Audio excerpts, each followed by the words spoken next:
Hello, everyone. So good evening, everyone, and welcome to yet another webinar by the 237 Development Professionals. So as we may all know, the scholarship season is at its peak with a lot of scholarships and fellowships being advertised and being applied for. And to this effect, more professionals and students look forward to work with mentors and mentees. And it is quite exciting to be moderating this session on mentor-mentee relationships. So my name is Chafak Almighty, and I'll be moderating today's session. And I'm going to begin the session by telling you a bit about myself. And the other panelists at the beginning of their different presentations also tell you about themselves. So professionally, I'm a trained journalist and public health professional. And I've worked in communication roles in public health projects and social marketing projects. I'm also an early career researcher, and I'm currently doing my doctoral research on prevention of heart diseases in the UK. And finally, I am an entrepreneur. So just before we begin this session, just a few housekeeping rules. All of us will kindly be on mute as I can see now until asked to. This is in order to prevent any interference. If you do have any questions, please kindly use the chat box to ask any questions or to make known to us any concerns, and we're going to get back to you. Aside that, before we begin, I'm going to equally tell you a bit about the 237 Development Professionals. We're a group of Cameroonian professionals spread across the world. And the objective of this group is to be able to mentor and coach young Cameroonians in all areas. And the reason why this group was started is because of this misconception that Africans in general, or Cameroonians in particular, do not like to help themselves. And so we decided to defy this myth by coming together and consistently reaching out to each other to help each other in whatever way we can. So that is it about 237 Development Professionals. Before we delve into the presentations, which would be on mentor-mentee relationships this evening, I'll just want to take 2 minutes to talk about the differences between mentorship and coaching. So a mentor is someone who shares knowledge, skills, and experiences to help another person to grow and develop. While a coach is someone who provides guidance to a person on their goals and helps them to reach their full potential. So coaching is more performance-driven. That means that it is designed to improve on the job performance or a specific performance. While mentorship is more development-driven. That means that it takes a more holistic approach, a more encompassing approach to career development. And in mentoring, the agenda is usually set by the mentee. So this is a basic difference between mentoring and coaching, between mentorship and coaching.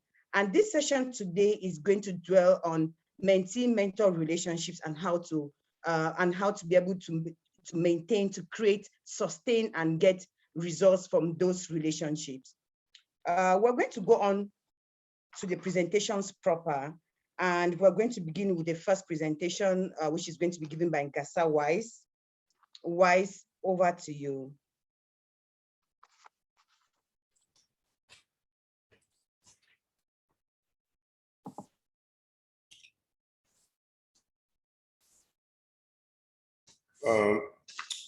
Almighty, and next one, I'm not able to share my screen. I do not have that capacity to share my screen. Okay, that's fine. Mickey, would you kindly help us share your screen so that Wise? I've actually made Wise co-host if he needs that. Okay, then that's fine. Thank you. I think I'm able to share now. Okay, yeah, I can see your screen. Okay, perfect. Can everyone see? Okay, Almighty. So I assume everyone can see my screen? Yes, I can see your screen, and I assume everyone can see your screen too. Okay, perfect. Good afternoon, everyone. My name is Awais Zikingasa. Speaking to you this afternoon from Bamako in Mali, where I currently serve as a programs director for Mercy Corps International. Mercy Corps is an international NGO that works in humanitarian and development sectors. Before then, I was country director for Equal Access, where I worked in the north of Cameroon for 2.5 years on the Boko Haram crisis before coming to Mali. I was a 2014 Centenary Scholar at University College in London. And I'm also a yearly fellow, a 2018 yearly fellow, and I've been part of a few other fellowships. So that's me in summary. I'm very passionate about questions of mentorship, of how we can support each other as Cameroonians to be able to push our country forward. So this afternoon, I would be talking about how to identify and engage a mentor. And I think this is a topic that sometimes we take for granted because there's always that perception that you can just reach out to anyone at any point in time for them to serve for you as a mentor. This afternoon, we want to be able to share with you certain tips, certain approaches that we think can permit for us to approach this in a way that's much more professional and in a way that I think can lead to better results in terms of our professional development. So what does it take to look for and engage the right mentor for you? I say that for a start, searching for a mentor is like looking for a job. You have to search, you have to identify job opportunities when you're looking for a job. You have to learn more about the company and also about the position. And then you get to decide if it is a good match for you, and then you apply. And when you do apply for a job, sometimes you get positive feedback, or you get a negative feedback, or you get no feedback at all. And then you try again. And like searching for a job, it takes time and it takes resources. And there's really no one formula for finding the right mentor. But again, there are certain tips, there are certain approaches that you can follow to make sure that this can bear fruit. And again, when we talk about searching for a mentor, I just want to underline right from the start that this is a two-way process. While the mentee is looking for a mentor, the mentor also has a choice to be able to decide whether or not they want to work with a mentee. So it's a two-way process, and therefore it's important that we understand that right from the start. I'm going to propose 4 interconnected stages or phases that we can follow to be able to identify and engage a mentor. And the first of them is really to determine why you need mentorship. Okay, if you do not know what you want and why you're looking for it, then the chances that you're going to get it right is not very high. Secondly, when you determine why you want mentorship, you want to identify potential mentors, okay, to make sure they have the right skills that they are available for you. Thirdly, you want to assess fit and shortlist the best. And lastly, once you shortlist, you want to be able to engage and convince them to serve as your mentor. And again, it's a two-way process. You want to convince the mentor to be a mentor, as well as the mentee sometimes may also decide that a certain person is not the right fit for them. So we have to keep that in mind. So let's look at these 4 stages. The first of them being determining why you need mentorship in the first place. It's very important because you want to make sure that both the mentor and the mentee can meet each other's aspirations. Okay, so both the mentor and the mentee need to be aware of expectations right from the start. For the mentor, there are a few questions that you may want to ask yourself if you engage in this process. Okay, one of them is, in what areas can you best offer mentorship? We are not all specialists, or we are not all very competent in every domain. It's always very important to be able to focus where you can best offer help. You want to determine how much time you can really devote to serving as a mentor. And you want to know for what kind of persons you are a good mentor. Myself, for example, when someone approaches me, I have an idea of the kind of persons that I can best support.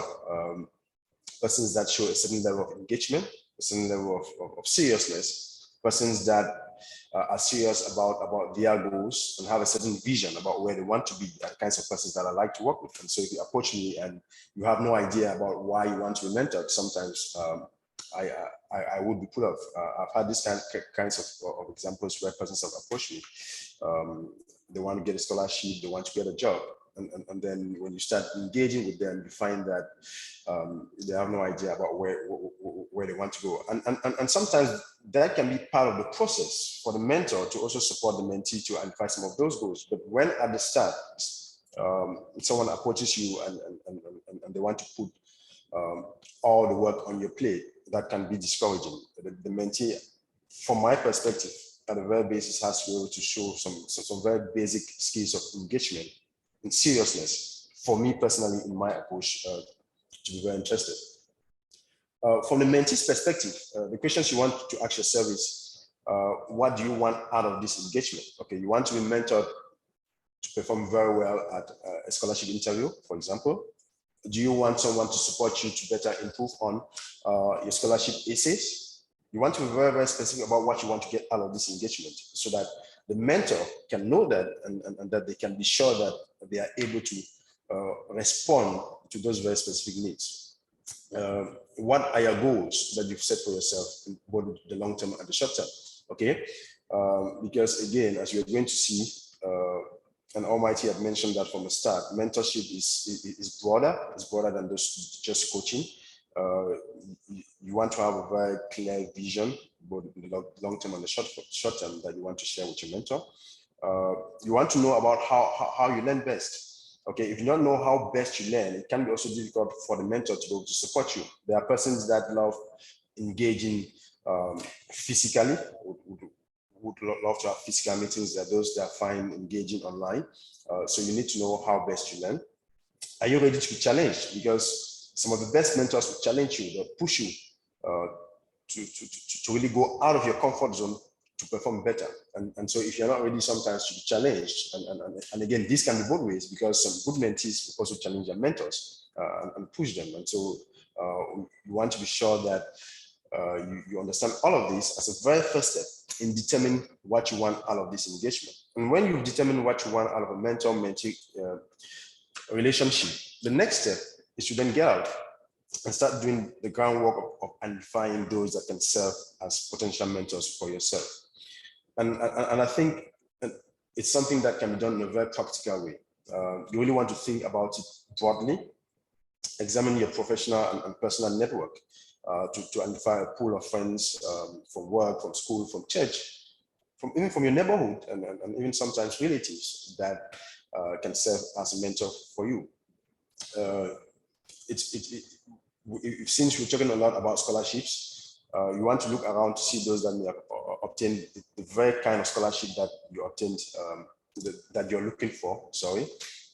So for example, when I was looking towards applying for the Centennial Scholarship in 2014, I went to the website of the school, and I noticed that there was a list of those that had received this scholarship before, and I could see their email addresses, and so I was able to reach out to a few of them after engaging with them otherwise to see how they could be of help to me.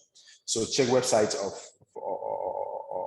related scholarships to see past recipients, because they may be able to serve as potential mentors for you. And if you can't find someone you know, ask those in your network. Okay, getting introduced or recommended to a potential mentor can really increase your chances of making sure that they can say yes.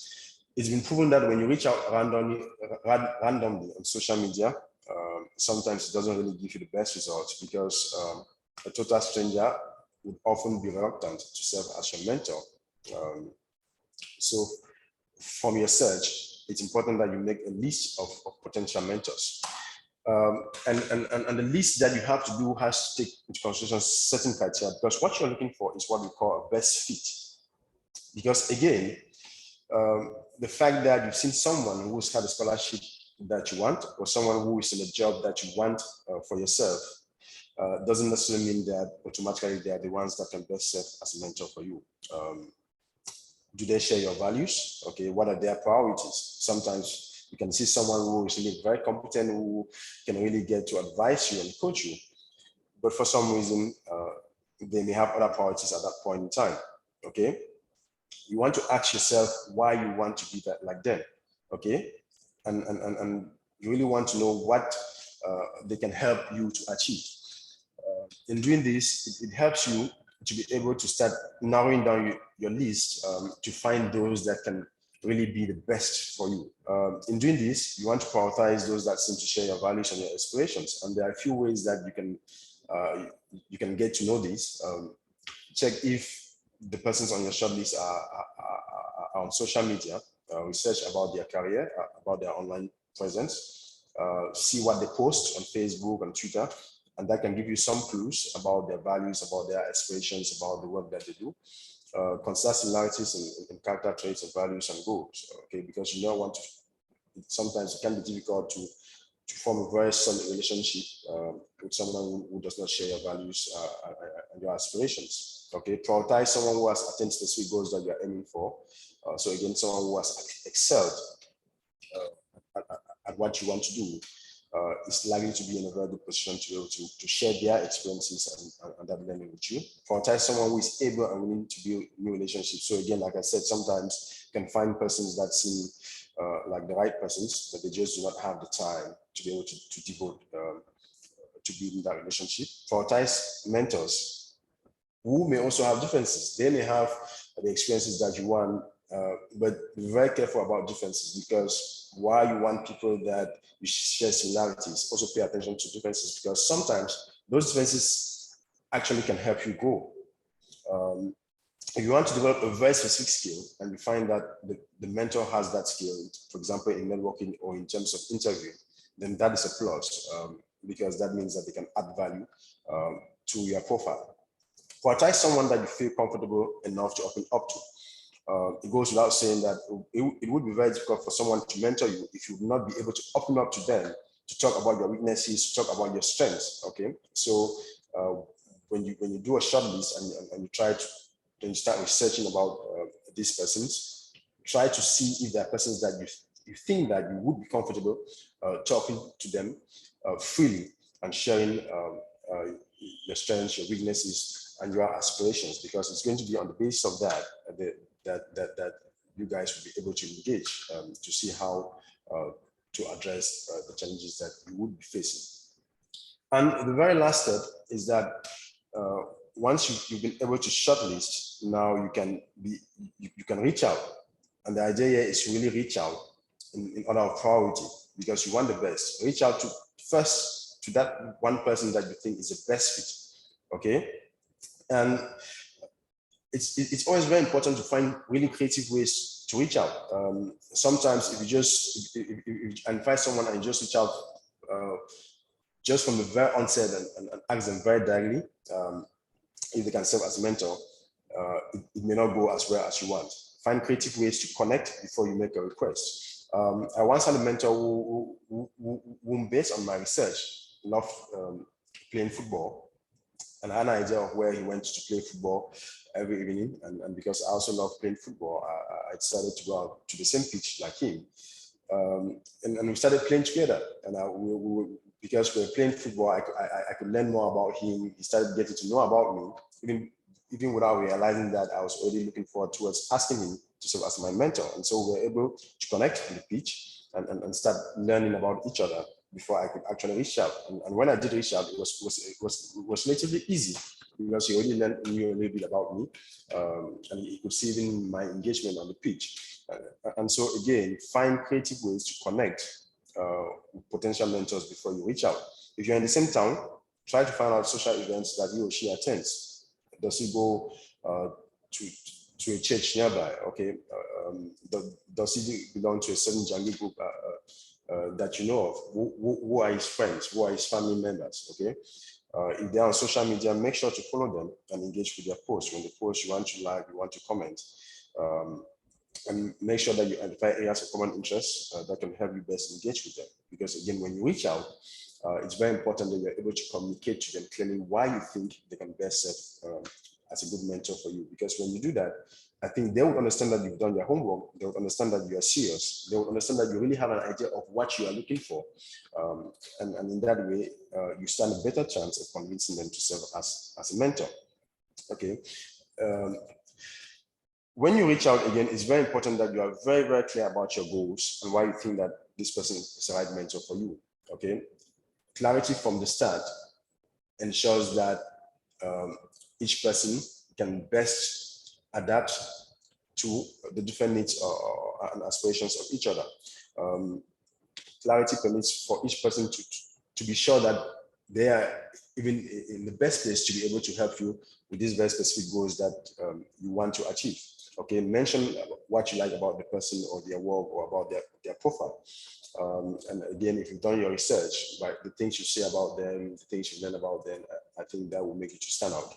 Okay, when you approach people, please keep in mind that, like searching for a job, they may say no, but that's very, very fine. If they say no, mention that you admire their work and the path that they've taken, and thank them, because in doing that, you leave the door open for a future relationship, because we never really know tomorrow. And again, like a job search, you can always start all over again. You can go down on the short list and check again, and start all over again. So those are just some tips about some best approaches that we think you can use to be able to identify and engage with a mentor. Almighty, I'll stop here for now, and I can come back later if there are questions. Over, thanks.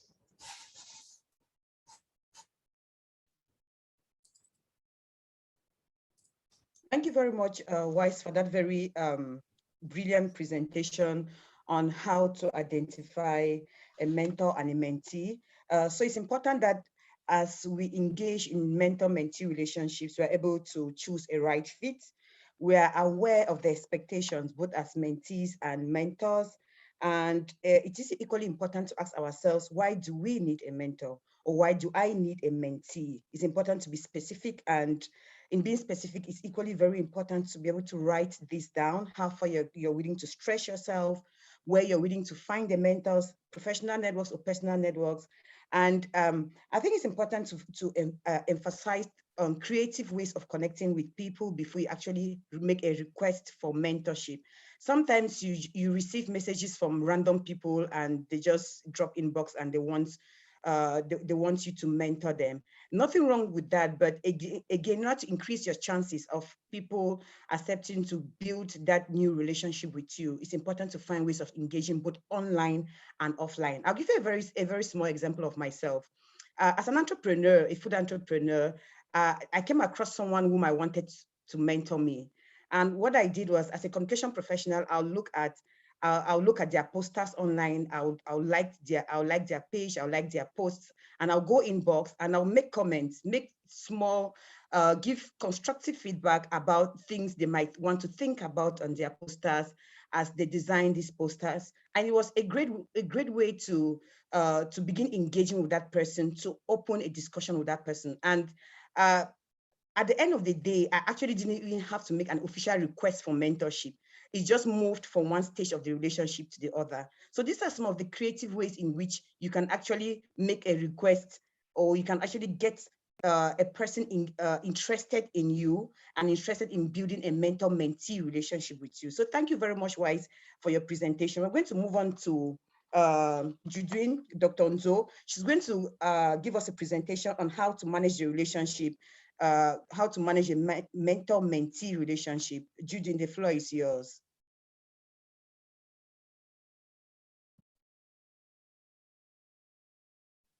Judwin? Yeah, good. Thank you. I'm going to share my screen. I think Wise probably needs to stop sharing his screen and then I can share mine. Okay, that's fine. I think he has stopped sharing his.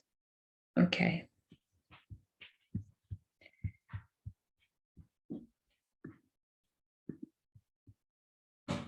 Excellent.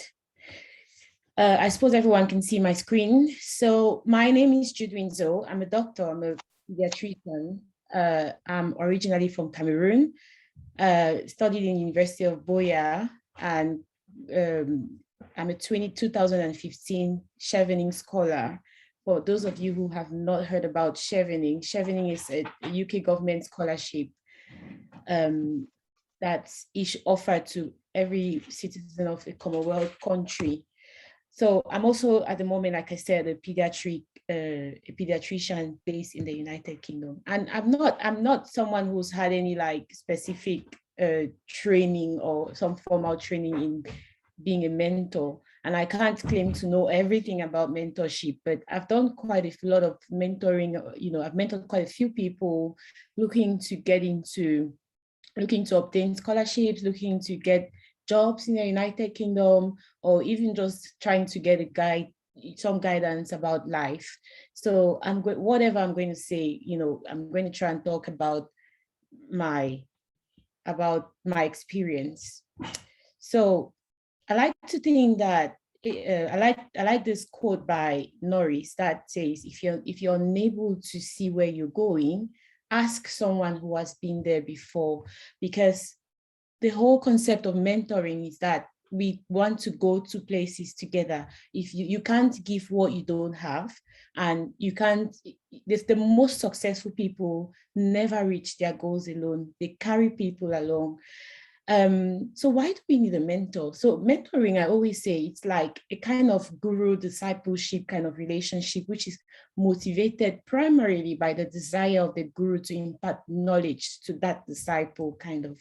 And not everyone can be a mentor, but everyone does need a mentor. And the whole concept of mentoring is that it enables the mentee to unearth the highest potential.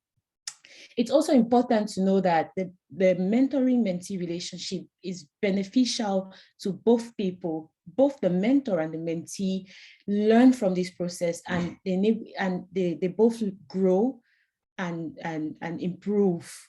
And the whole benefit of mentoring is, to be able to carry on with that chain.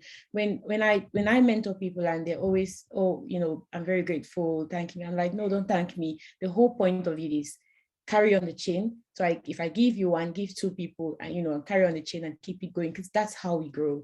We are all a community.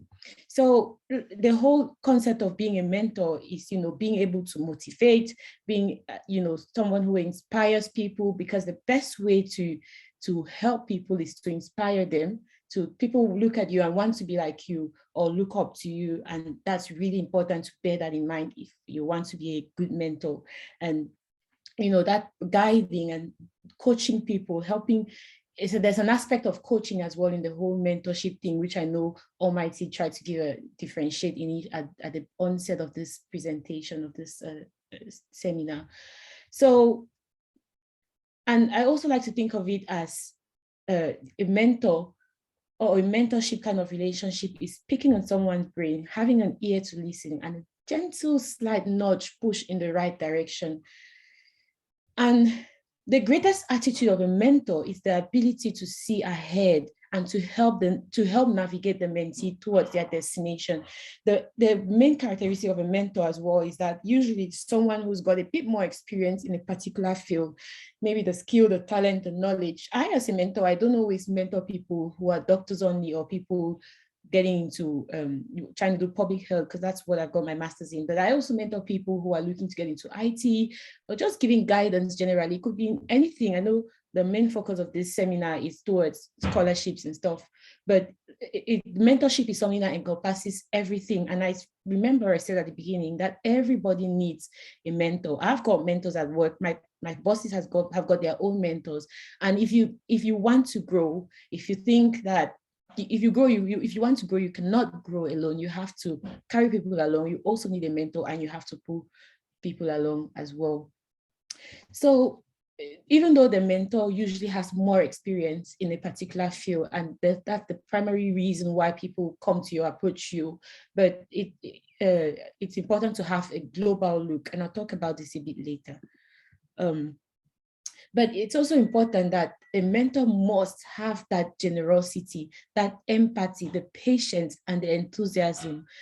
I mean, these are ideal characteristics. I haven't got all of them. And one thing I do is strive towards being a better mentor, because I'm not very patient. And I expect, when I as a mentor, I expect people to go do your own part of the job, get information, because your mentor is not the person to spill out everything for you. Your mentor is primarily there to guide you towards achieving your goals.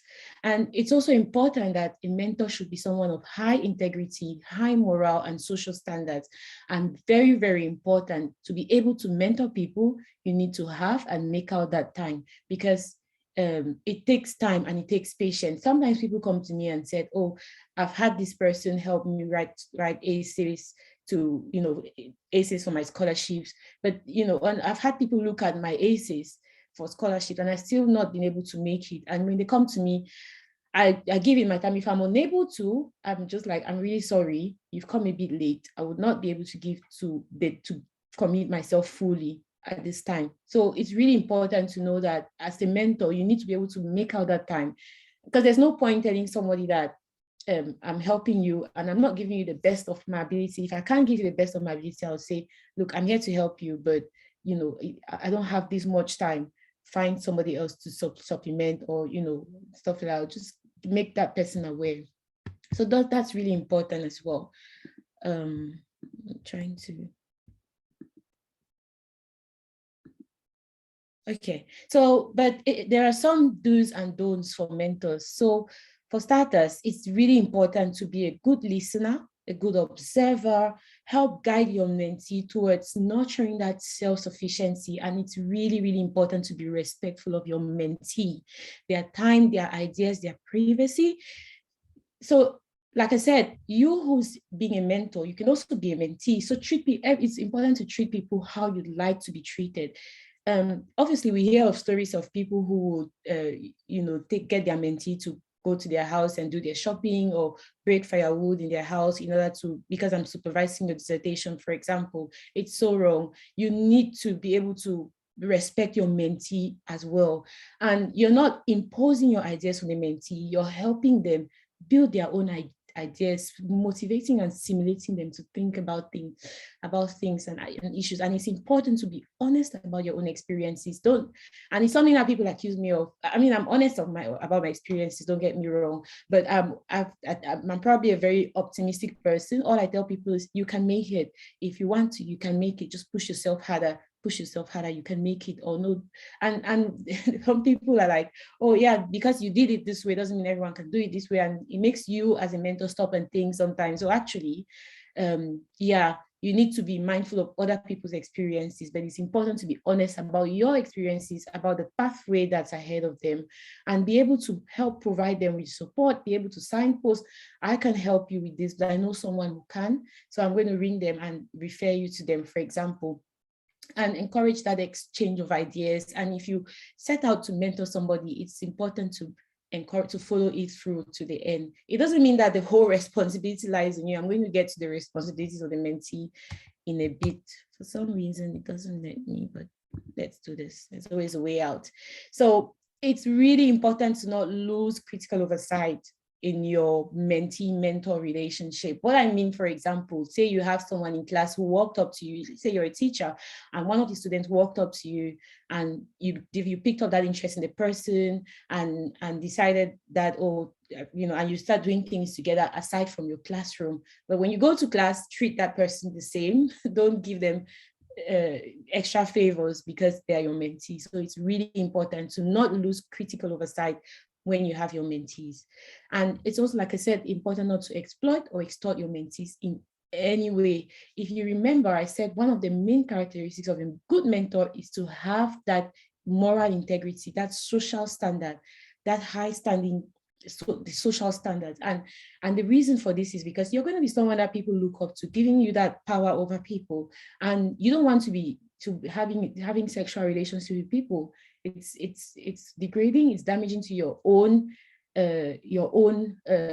reputation. So it's really important to be able to stay neutral and not exploit or extort your mentees. But the onus on a mentee kind of mentorship relationship is for the mentee to be able to, like Wise said, like to be able to take up that step up, identify the need that I'm in need of someone to mentor me in so and so aspect. And it's important to know that this relationship is primarily driven by the mentee.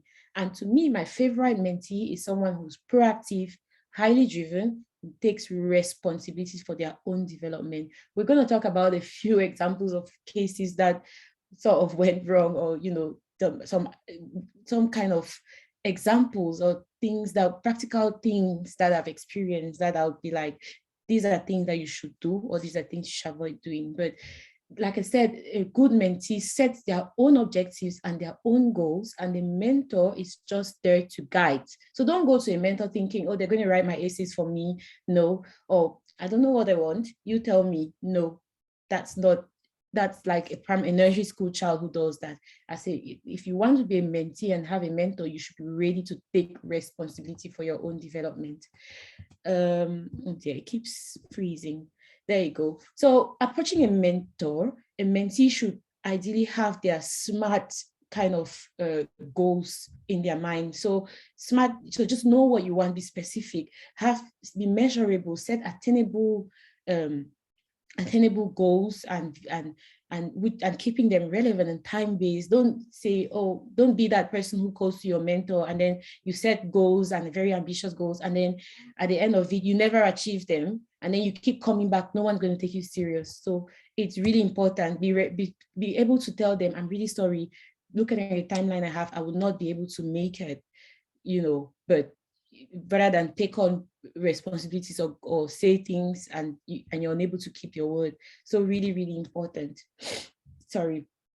As a mentee, you're expected to follow up and stay and check in, stay motivated. Don't wait, don't sit and not hear from your mentor and be expecting them to get back to you whenever. They're probably mentoring other people. They're probably very busy.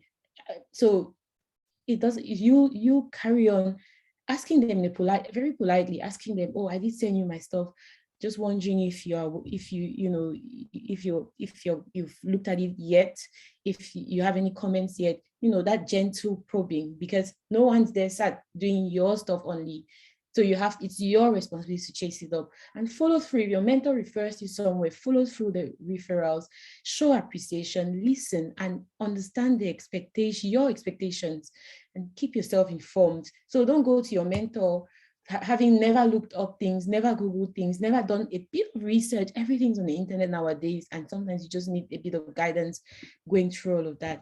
So keep yourself informed, be respectful of people's time and privacy, and be honest, trustworthy, and truthful, and always ask for and give feedback, because everyone is human.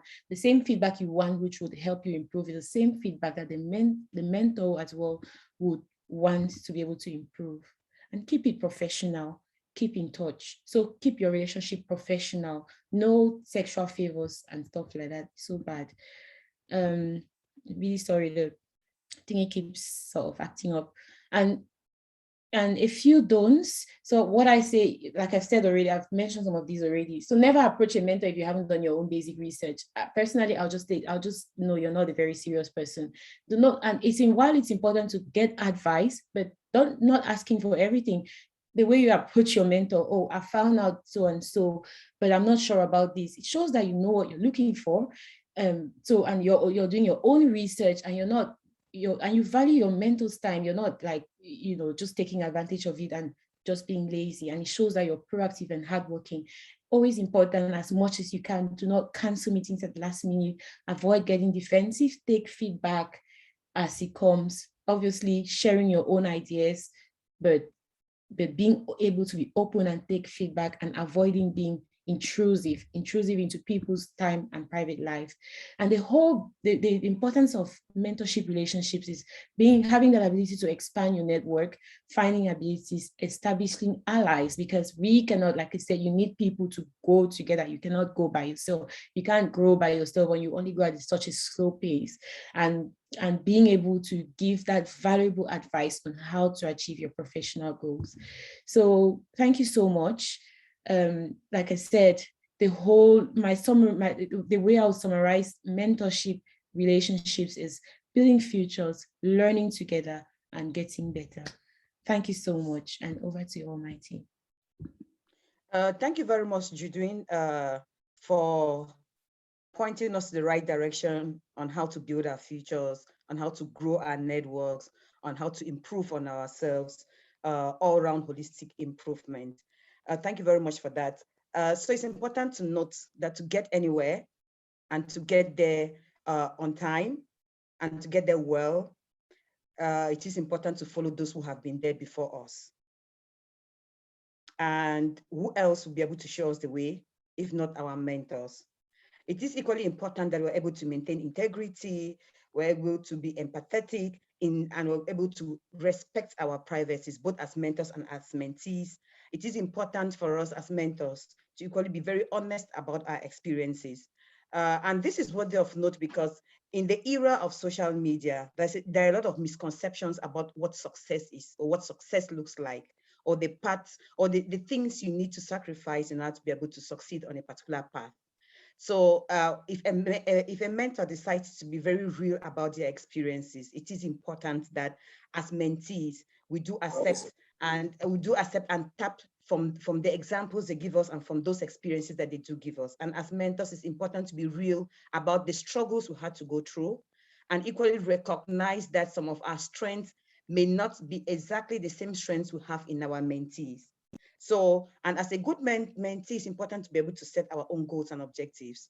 If you're unable to set goals and objectives, then it is very difficult to be able to know exactly where you are going to and why you're going there.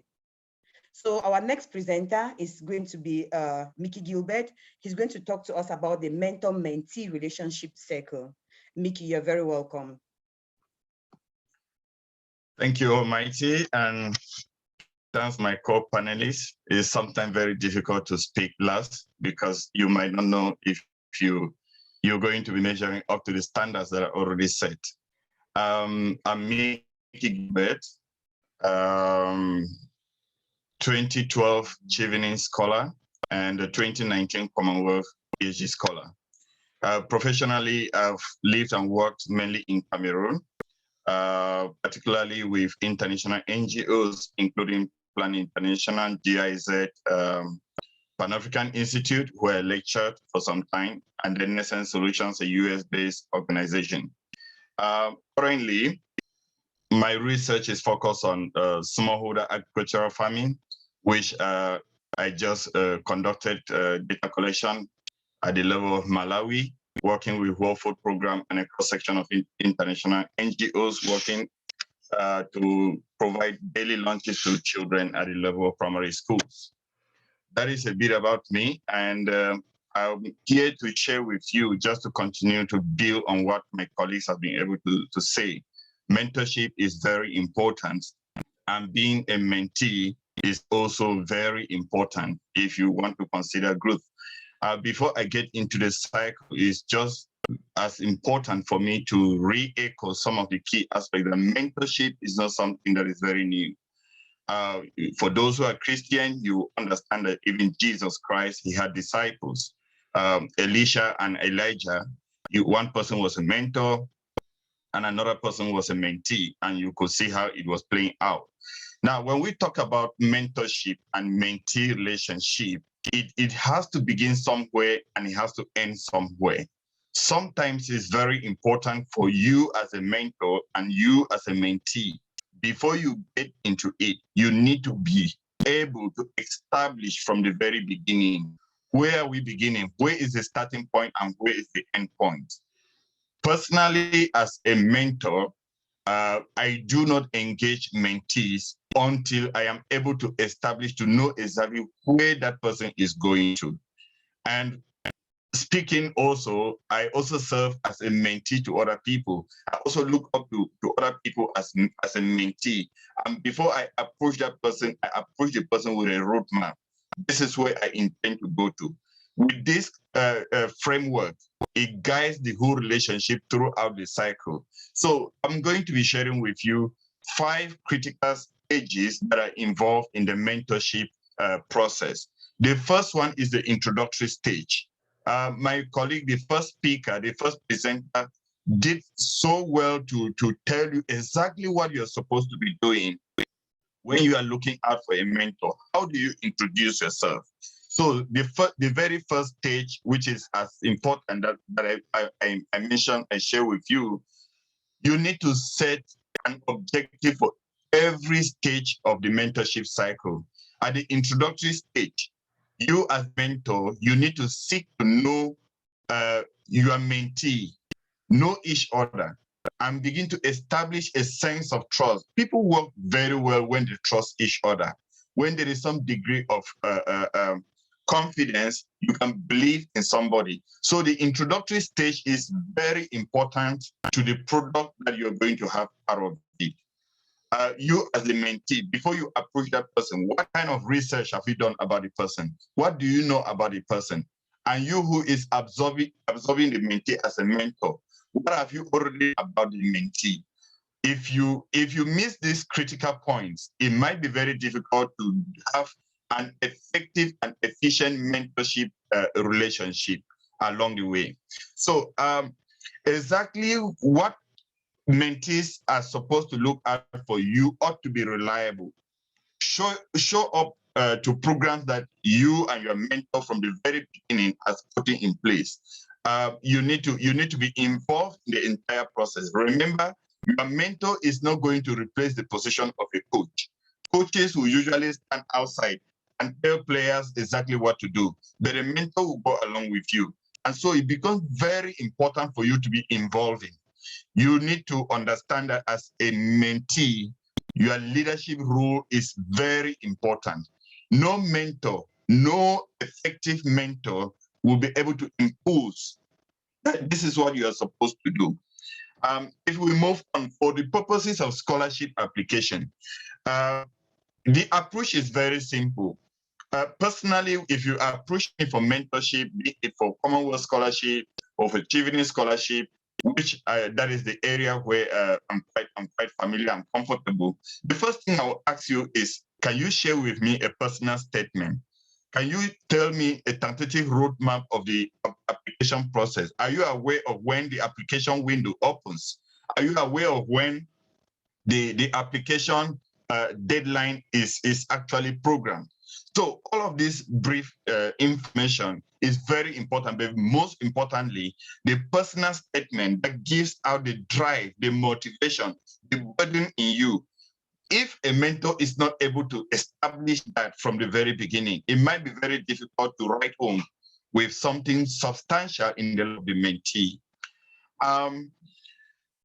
The second stage is about relationship building. After you must have introduced yourself, you've built some form of trust, it is very important to start building that relationship.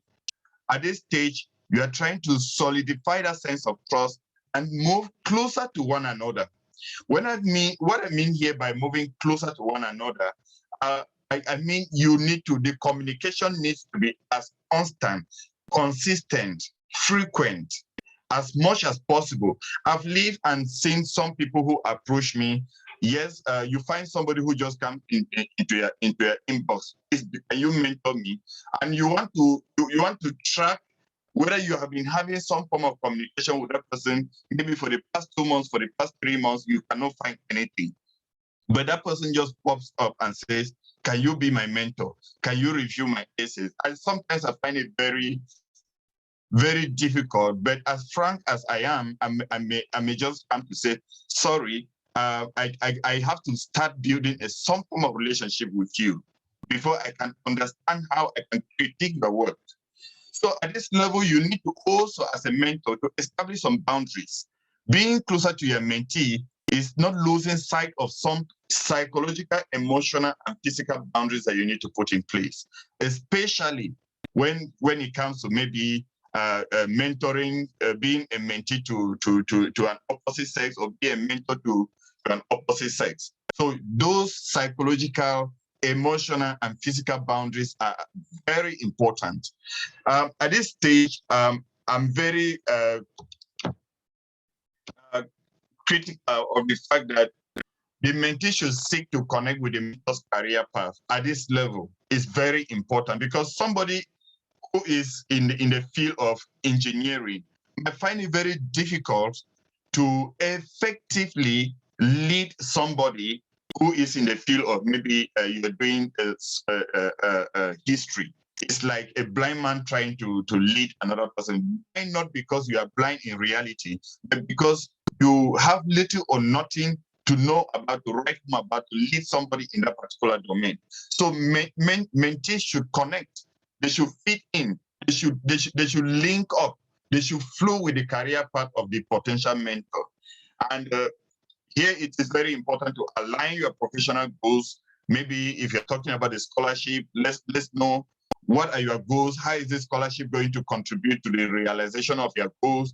And what is it that is going to change if you go through this process? Because those are some of the outcomes that serves as a very important motivation throughout the process.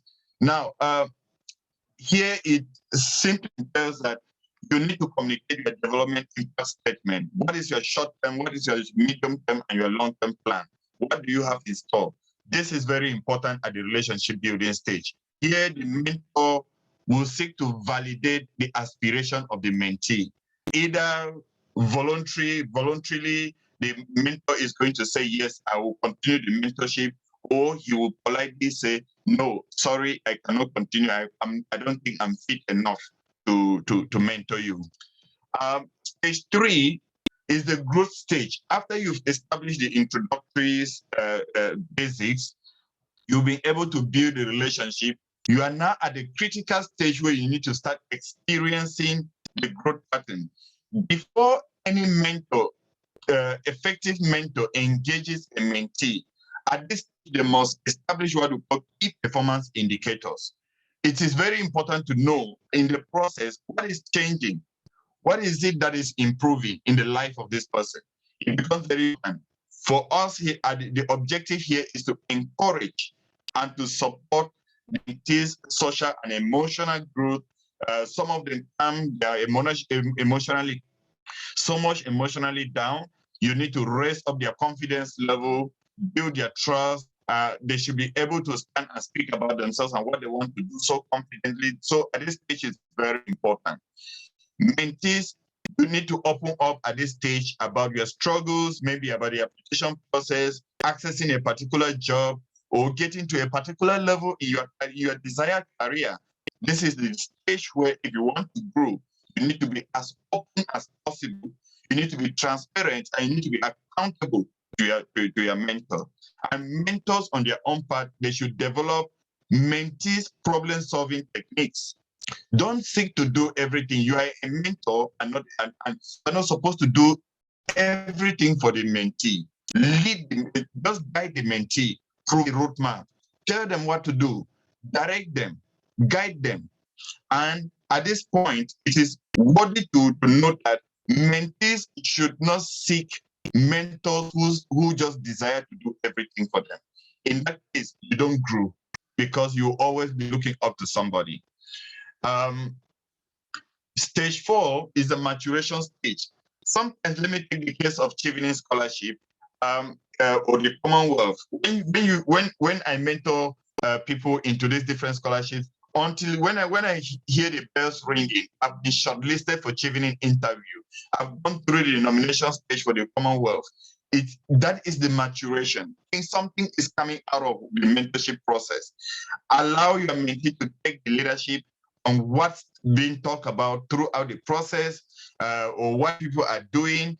At this stage, I am very critical about what the mentee is doing. And I'm also very critical about what I'm supposed to do to make sure that what we have started fully matures. For those who are being shortlisted for scholarship, I'll always be there. Do you have an interview? Yes. How is your interview going to be conducted? It's going to be online. Yes. Okay. Make sure on this day you need to relax yourself. You need to drink a lot of water. You need to check the bandwidth. You need to check the kind of dress you're going to put on that day. The background where you're going to be sitting, ensure the environment is secure.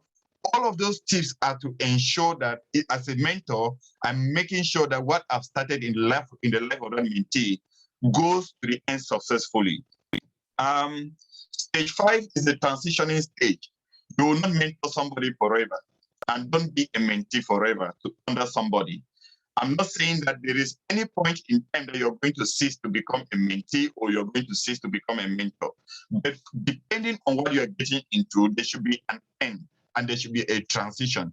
Remember, even Jesus Christ, who told the disciples, I'm not going to be with you forever. So there are certain things you ought to do. There is a transition point. You need to be able to exit in the process. Successfully wrap up things in the cycle with your mentee at the end of maybe the year or the process, and then you reevaluate and see what is going to happen. Remember, before I get into discussing about the benefits, the opportunities that come as a result of this relationship, I want to re-echo some of the key aspects here to say who you follow will determine what follows you. So it's very important if you want to actually enjoy what is going to be following you, determined to follow somebody. Why is mentorship important? I want to begin by highlighting that most outstanding companies, institutions in the world have mentorship programs. And 97 of these, those with mentors will always say, oh, the whole process was valuable and the outcome was amazing. So if you look at this, that even organizations that desire growth, organizations that desire success, organizations that want to create impact, they have these mentorship schemes. What more of individuals like you and I? So it becomes very important for us to pick on this as a very special ingredient as we continue to grow in our career. The benefits first for the mentor. One, mentorship, serving as a mentor to a mentee is actually an opportunity to test if you are still relevant in your field. It's an opportunity to share your knowledge. Like it or not, if you refuse to share your knowledge as a mentor, you will still die with that knowledge. But God forbid, I want everybody to die empty, like Miles Monroe used to say. To the mentors as well, it helps you to enhance your skills in coaching, in counseling, listening, striving to become a model to somebody because people are looking up to you. Mentorship as a whole will help you contribute to the professional development of somebody. Remember, today a mentee, tomorrow a director. Today a mentee, tomorrow a minister. And you can never know who that person you are mentoring is going to become tomorrow and how that is going to play on your own professional life. I won't dwell a lot on that, but I want to emphasize on what happens at the level of the mentee. One of the great benefits is that you get into anything that you do with some degree of assurance because you're getting some guidance. There is assistance in what you are doing. Secondly, in French, they will always say, les amis de mes amis sont mes amis, the friends of my friends are my friends. When you get into a mentorship process with your mentor, one thing that you need to be guaranteed of is that you are stepping into a network where your mentor already belongs.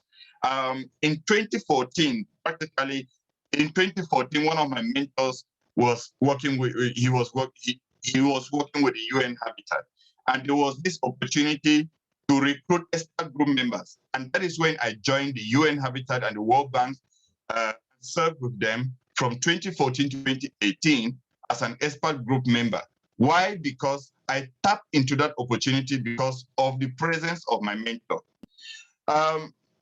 The third benefit for the mentee is that it helps you to build some kind of confidence in marketing yourself, because from the beginning, you need to market yourself to the mentor. And that entry point is very important, and it continues until a point where you have to be very confident about yourself.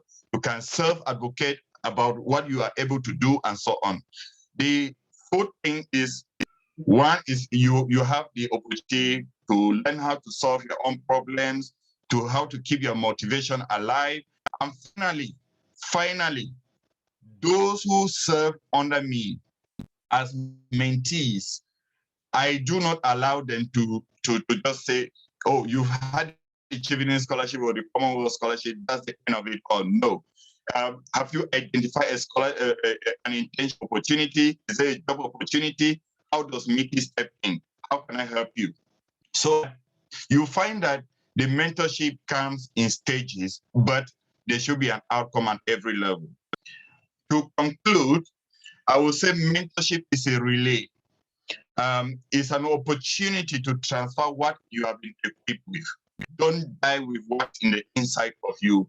Give it out to another person, so that you should be remembered not by visiting the cemetery or the graveyard, that we can know that Mickey once existed. Let somebody somewhere still continue to make mention of that name because of what I was able to do.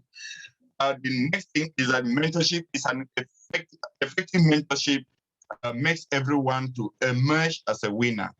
If you must be great, choose to become a mentor. If you must be greater, choose to become a mentee. Finally, mentorship is a dynamic process. All the other panelists have been able to mention it.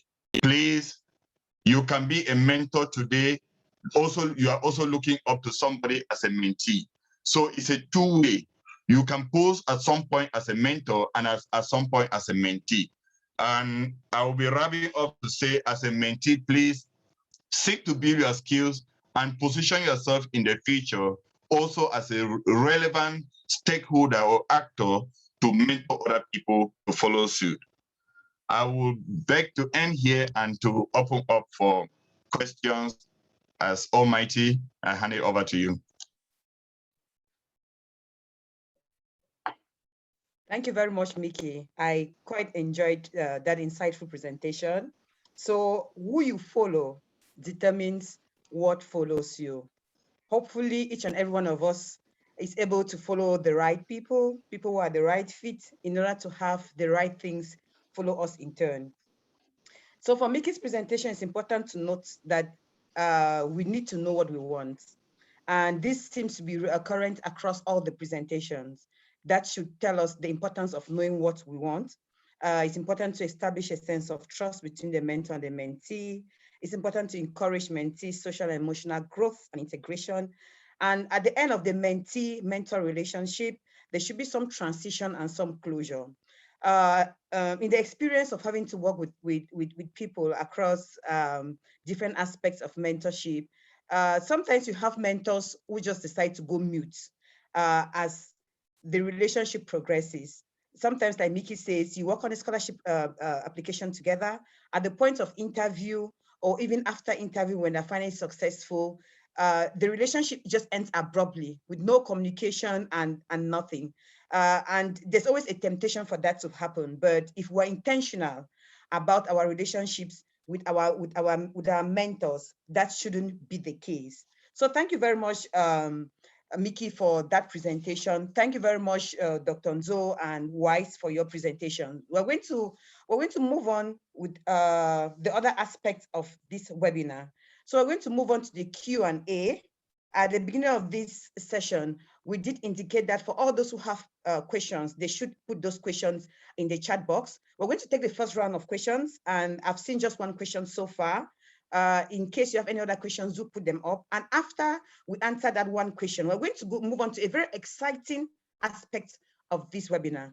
And we're going to go back to Dr. Nzo after we answer that question. And she's going to share with us some screenshots from her experience of working with mentees.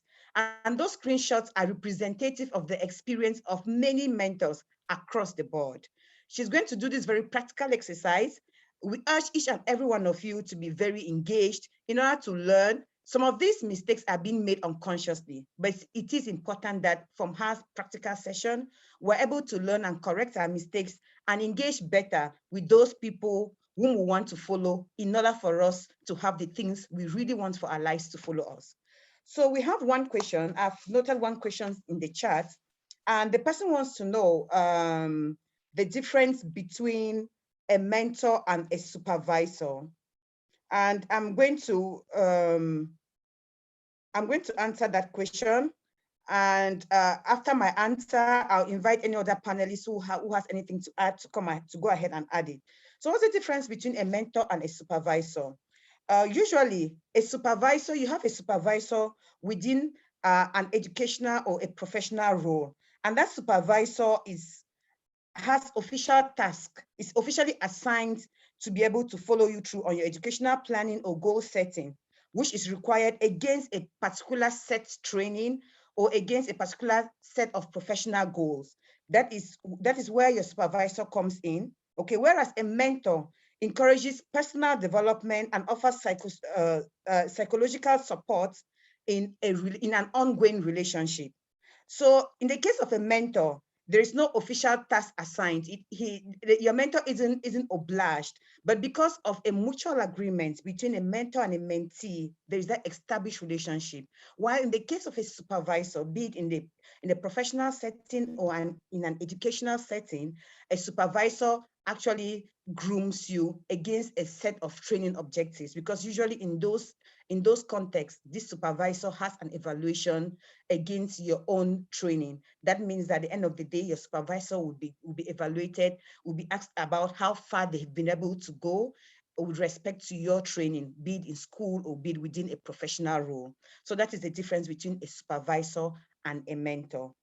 Judwin, Mickey, and Wise, if you have any other thing to add to this distinction between a supervisor and a mentor, please take the floor and add. Well, you're going to have about 3 minutes each. If you have anything to add on that distinction between a mentor and a supervisor. So while you decide on what you're going to add to it, I'll just keep looking in the chat if there are any more questions to be answered. Maybe ladies before gentlemen. Sorry? Maybe ladies before gentlemen, we give Judwin the chance.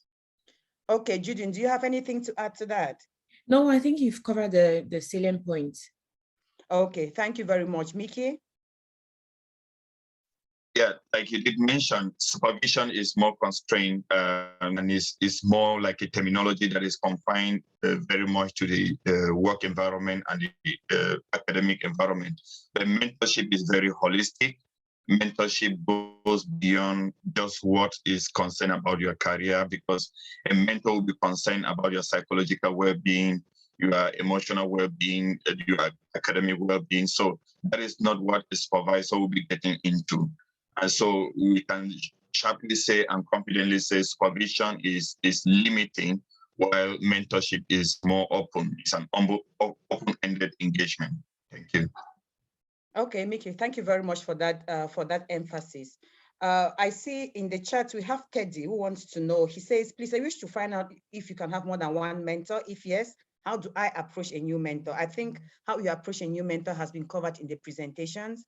And if you can have more than one mentor, yes, you can have more than one mentor. And how do you approach a new mentor? I'll just very quickly give you a few points on how to approach a new mentor. You need to know what you want from that mentorship relationship. You need to identify a right fit, someone who has gone down that road or who has the experience or the skills or the know-how to go down that road. And in order to approach them, you need to be able to identify them. Where do you identify them? You could identify them within your professional networks, within your academic networks, within your personal networks. And it is recommended that before you make a request for mentorship, that you already begin to engage, build some connection with that person before you eventually ask for a request for mentorship. Sometimes the mentee-mentor relationships just evolve from one stage to the other. There is no official request, but then there's just an understanding. That is for those who are very good at relationship building and being able to direct the relationship. Sometimes the relationship just morphs into that, while at other times, despite the fact that there's an established relationship, be it online or offline, there is a formal request for mentorship. So those are some tips on how to approach a mentor. We're going to share these PowerPoint slides later on. So I'm going to move on to Suzanne. She says, I wish to know from the explanation you're giving between the difference of a supervisor and a mentor. Please, I would like to know, what if your supervisor is still a proposed supervisor? Is it still relevant for you to search more active posts on his or her social media and so on? Sorry, I don't seem to understand your question very well. Could you kindly just rephrase the question, Suzanne, so that I can come back to it and we're able to give you an appropriate answer? Thank you very much. So while we wait for Suzanne to rephrase her question, I'll be waiting, Suzanne, in the chat. Please kindly rephrase your question and make it shorter so that we're able to get that. So while you do that, I'll come back to Judwin. And this is really going to be an interesting session. Judwin is going to share her screenshots and share practical examples of things that happen across the board to mentors inbox. I would like to call this session the mentors inbox, an idea of how the mentors inbox looks like. Over to you, Judwin. Thank you, Almighty. Can you hear me? Yes, I can hear you. Okay. And I can see your screen. Okay, so I'm not sure if I should ask people to unmute, or maybe just, I think it's better to ask people to give their responses in the chat box, and then you can read it out for me, because I don't think I've got access to both, if that's all right. Or actually, I can do it on my phone. So, okay, so here I come again. I'm going to Almighty has themed this session, the mentors inbox. And so these are just some insights into some of the things we get, or that I get, and obviously with the permission of the people involved, I thought it would be a good idea for people to sort of see what, have an idea and share your thoughts. It's a practical session. So share your thoughts and let me know what you think. So I'm going to try logging again. Recording in progress. Sorry, yeah, just so I can have access to the chat. Okay, so like I said, this is oops. Yeah. So like I said, this is a practical session. I'm going to show a few slides and I'll ask people to, in the chat box, tell me what they think. So this is a message that I got sent by somebody. So good evening. I pray you're keeping safe. I've been invited for a chevening interview. So, and I asked her, what stage did you get in at the last time? Can you remind me? And she's like, this is the 5th time I'm applying. I've been shortlisted 3 times. Right. So can anybody tell me anything that stands out from this conversation?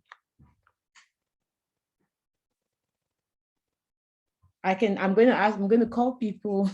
If so, ideally, and the simplest way for us to do this is for people to write stuff in the chat. But if people are not writing, I'm going to pick out names and ask people what they think.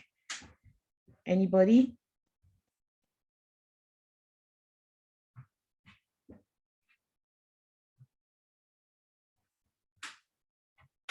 Is anyone keen to tell us what they think?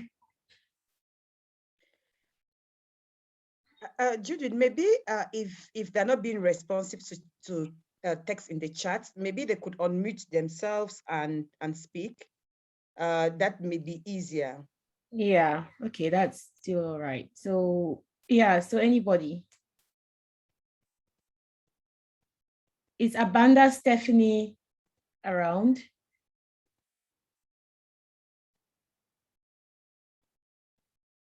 So sorry guys, so this is meant to be a bit of an interactive session, so we can sort of get practical ideas and examples of the things that insights into things that people do that maybe are very good or not very bad. So Bill Erich Mbiano has a hand up. Do you want to talk?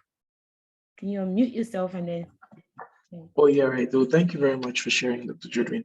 So my take will be, this is a mentee that you've mentored in the past and who, like, after the last session got lost and you have not maintained contact with. So I think maybe this person should have maybe tried to do a little more catch up, a little more of a background discussion before going right into it. Thank you so much. That's a very good point, which I actually didn't think about when I decided to share this screen. But I think it's a good point you're making. Sometimes it's good to keep in touch, and rather than just pop up every now and then when you need help. But I think it all depends on what your mentor is like. But I also thought it would be interesting to know that this person is applying for the 5th time. So when I spoke about the mentorship relationship and what throughout the evening, the theme of persistence has been there, being determined and persistent and knowing that I can get it. So it's interesting to know that someone, when I applied for scholarships, I had 2 or 3 that year, but then I applied for like 15 or 20. And some people come to me and they've applied for chevening, for example, twice, and this is the 3rd time. And with this lady, this was her 5th time, and she got taken this 5th time that she applied. So that was good news. So persistence. Do you want to say something again, Bill Erich? I think you're raising your hand. So Bill Erich, Biano, I don't know if you were raising your hand again or. but we can't hear. Sorry, it was the old hand. So Okay, fine. Excellent. So persistence is really important. It motivates your mentor. And I always feel a bit, I like to give my best to people, and I always feel a bit bad when people don't, when people are not successful, I would say, but there's always success in the sense that it's a learning process, even if you don't get that outcome. Like with this lady, she went on to get yearly. So in between, she was building her CV, and I was keeping her informed. Build your CV, whatever you do, you didn't get it at this time for so and so reason. Build your CV, and so she got into yearly, applied the next time, and then mentored her throughout the interview stage, and then she ended up getting her scholarship. So persistent and using every opportunity as a learning experience. But as what's his name? Sorry. As Billy Rich said, keeping in touch as well, and not just when you need help. So very important. Right. Anything else? So the next one. So good evening, happy Easter. I trust you're doing great. Had to remind you about my mock interview for the sharing ACE interview. So this is similar, it's still the same person. So being persistent, knocking on the doors, not assuming that this person is not getting to me because they don't have my time, or sulking. Some people sulk and be like, oh, this person doesn't have my time, they're not getting to me. But no, get to them, knock on the door, remind them, I'm not going to kill you. I may get upset, but in my mind, maybe because I'm busy, or oh, this person is really bugging me. But bug people, if people have said they want to help, then they want to help. So don't be shy about asking for help. Is that all right? So now this other one, I'd really like to hear from somebody. So this person is asking me, can you please just choose for me one, and then we can work on that since there's not much time, and asking me for the link. And I was trying to understand what they say, and they're like, having told you my background in education and experience, choose one for me and work on that, please. Does anybody have anything to say about this? Anything to point out? You can raise your hand, you can put in the chat.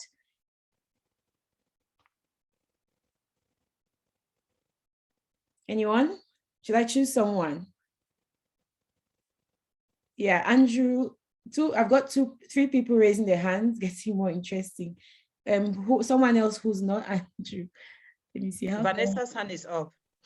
Yeah, Vanessa, right. Vanessa, do you want to unmute yourself and talk? Good evening once more. Thank you for this opportunity. I think that this person doesn't clearly understand what he or she wants, and the person hasn't done enough research as well to a certain extent. Exactly. And basically they don't know what they want. Yeah, that's it. Exactly. And they are not taking the person is not taking responsibility, because they are rather handing over the work for you to do 100%, and it's not supposed to be. Yeah, thank you so much, Vanessa, for the contribution. Matthias, do you want to say something? Yeah, I think Vanessa said it all. It just shows that the person do not have a plan or a goal in whatever he's looking for, or which direction he wants to head into. Because as I think the second speaker rightly said, you need to be focused. You need to know where you are going to. Like asking somebody to give a personal statement or a career goal, so that you can better guide the person. But this mentee is just like, I don't know where I'm heading to, and I want the mentor to do everything for me, and then I take the glory at the end. Thank you. Thank you so much, Matthias. Excellent. So that's just it. Sometimes we say these things and some people take it for granted and think, but actually, these are things that really happen. So this lady wants a mentor, but she's not willing to do anything. She's just like, I literally need something. Can you just do it for me and show me what to do? Very, very wrong. Your mentor is not most often you're not paying your mentor to do stuff for you. So you have to do your work, and you have to show that you're serious. I'll only take on mentees who are serious, who know what they want, and even if you don't know, sort of ready to do the work. It's really, really important. Right, the next one. Eugene, before you go ahead, please, I have some comments in the chat. Oh, okay. Do you want me to read them? Some of them are comments already made, but I think that it's just good to read them as well. So Rhoda says he or she was kind of pressuring the mentor. And she says she equally says not quite proactive and relying on the mentor to do everything for them. I have Gongche, who says very little knowledge on what is required, only wants to succeed without burning the midnight candle. That's quite interesting. He goes ahead to equally say the second chat is someone wants everything to be chewed and given to swallow. Exactly. Yeah, so those are a few comments from the chat in line with the discussions. Yeah, thank you. I completely agree with all the comments.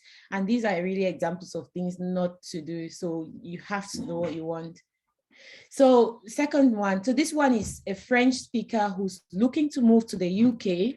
One of the criteria to move to the UK is a French speaking doctor looking to move to the UK. One of the criteria for anyone looking to move to England, for example, is that you must be very proficient in English. So can anybody point anything out with this discussion?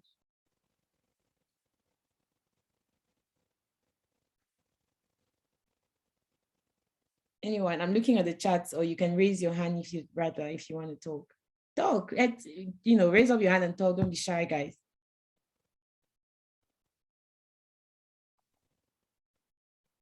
Ashimba Rhoda. Where's Rhoda? Is Rhoda there? If Rhoda is not there, how about Suzani Akiri? Or you can write in the chat, guys. Oh, I'm sure we've all been through the whole over 1 hour talk, so we have a lot of things to say. So I would like to hear from you guys. Yes, is it okay if I speak? Yeah, is that Rhoda? It's Suzani. Oh yeah, go on, Suzani. Okay, I'm still even trying to process, like, to translate the message. I think his manner of approach was really good, was respectful in this respectful way. I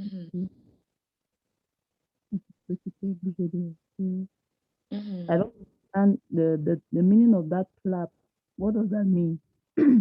So PLAB is a professional board exam that you have to take as a doctor to move to England. But the prerequisite to be able to move to England is that you must be proficient in English language. Okay. Okay. So even before taking the exam, you need to be proficient in the English language. Like if you've done the IELTS test, you need to have a score of like 7.5 if you know what the IELTS is. That's a really big score. Yes, I know. So I don't know if anyone, so you get the point I'm trying to raise. Does anyone get the point I'm trying to raise? So let me look at the chat and see if anyone else. Thank you so much, Suzanne. Okay. Yeah, so Venasio said the first error is that they're writing in French for something that needs you to be fluent in English. So these are all, I would get really annoyed by these because if you're writing to me from Chad, that's different, but Cameroon is meant to be a bilingual country. So if you're writing somebody who lives in England, asking for help, and you're expecting them to be the one to do the job and read in French, I'm sorry, that's a little bit uncalled for and a little bit out of place. So yes, Elvis says the mentee should have written a message in English, and especially because the prerequisite to moving to England is that you have to be fluent in English. So yeah, so it's a bit of a waste of time, I agree. The last one, so good morning. So this is the ACE, I don't know if you can see the cursor. So this is an email I received from somebody. This is the subject of the email. And this is the body of the email. So this is the subject. Does anyone have anything to point out about this one? Very interesting. I would be really interested to know if anybody can tell me what they pick out from this essay, from this email.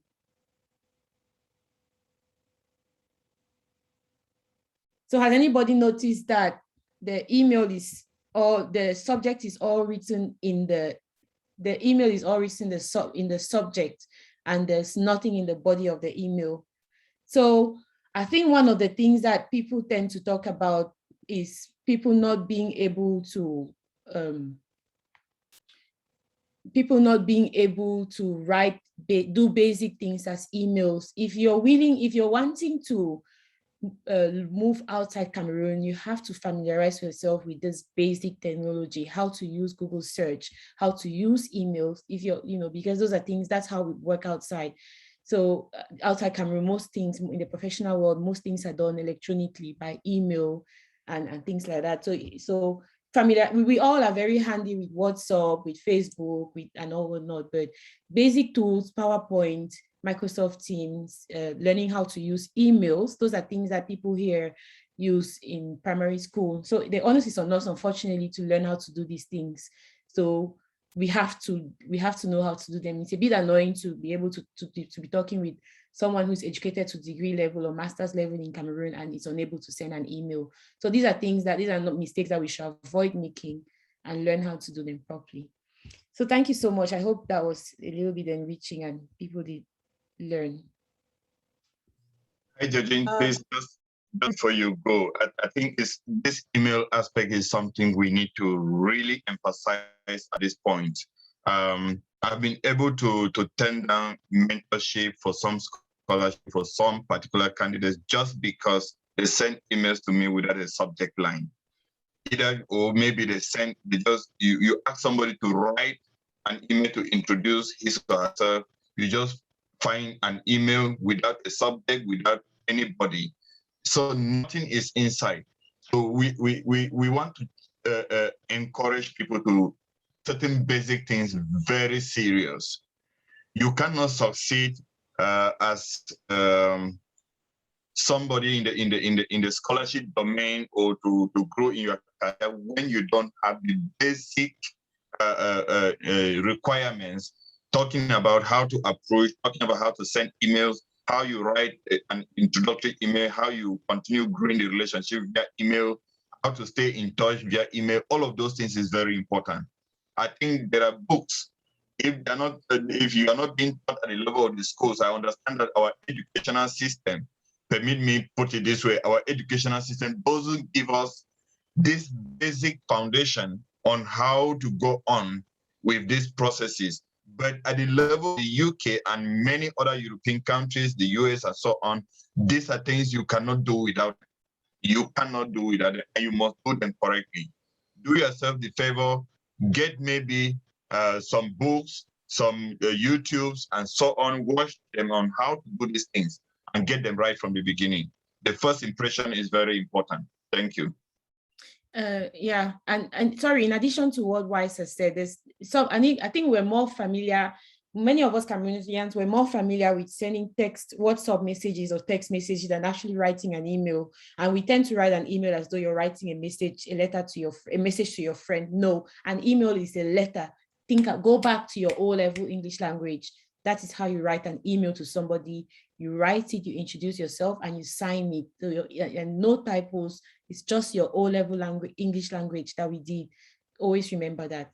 And thank you so much once more. Judith, thank you very much for that practical session. And it's interesting to get a different perspectives on the different screenshots. And it's equally interesting to have an idea of what the different mentors inboxes look like.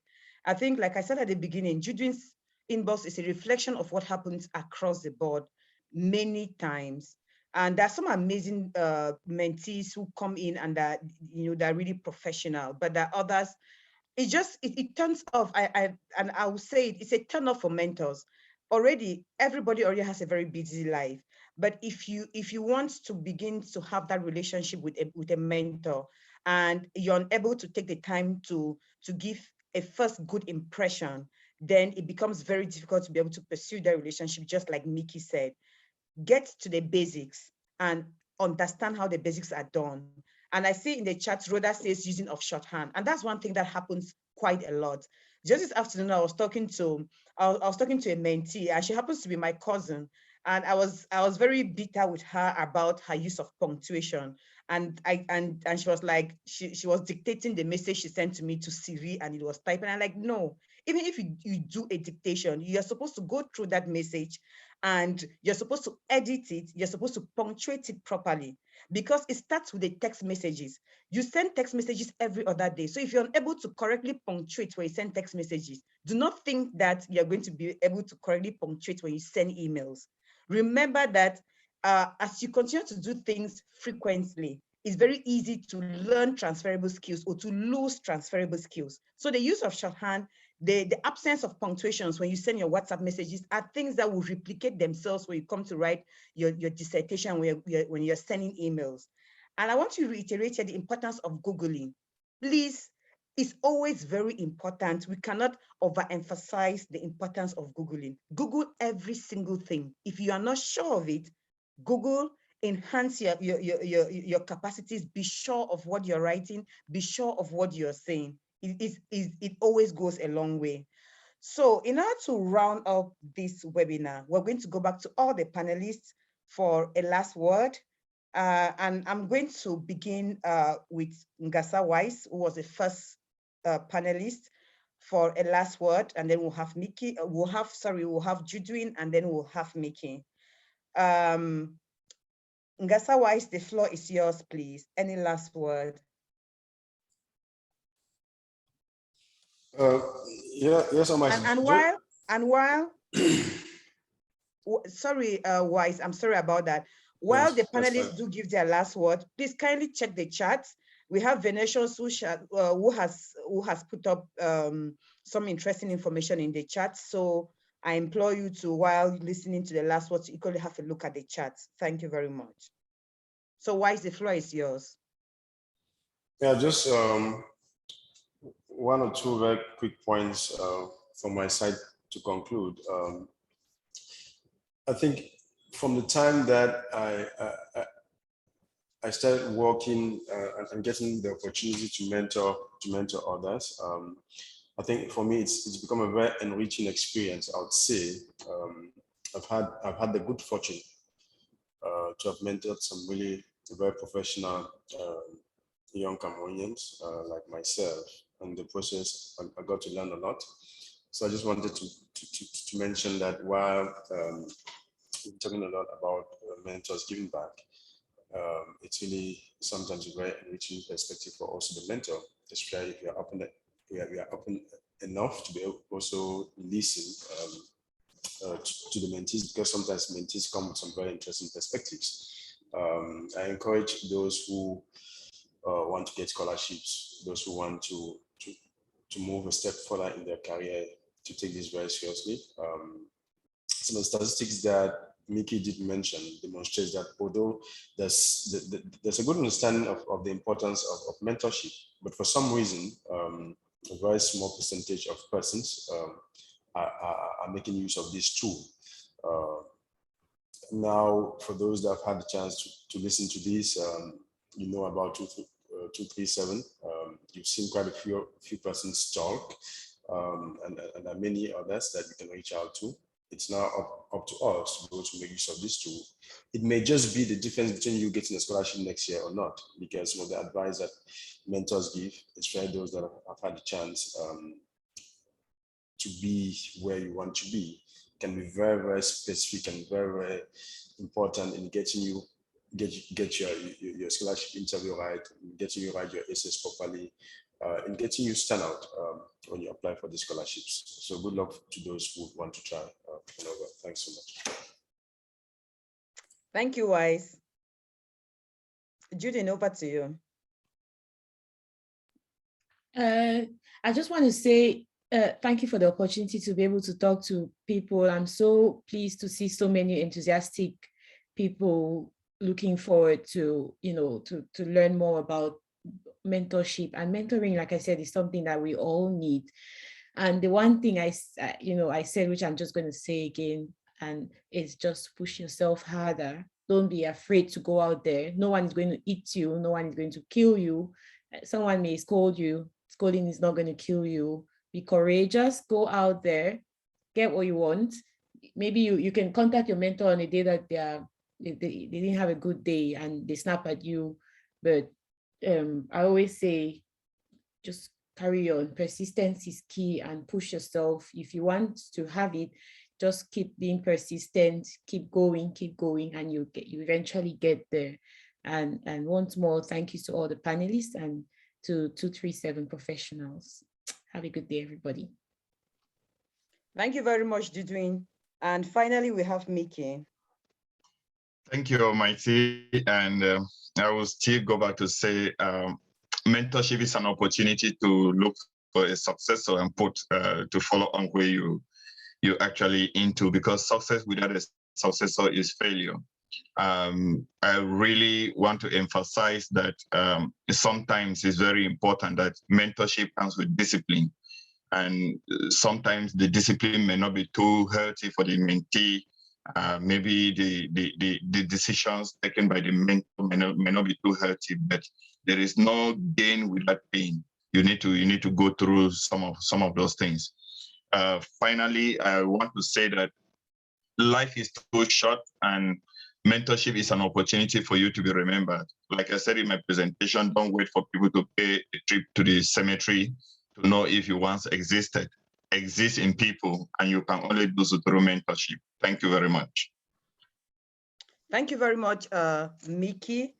So ladies and gentlemen, as we draw to the close of this webinar, I implore you to look at the charts where we've put our YouTube channel, links to our YouTube channel, links to our Facebook page.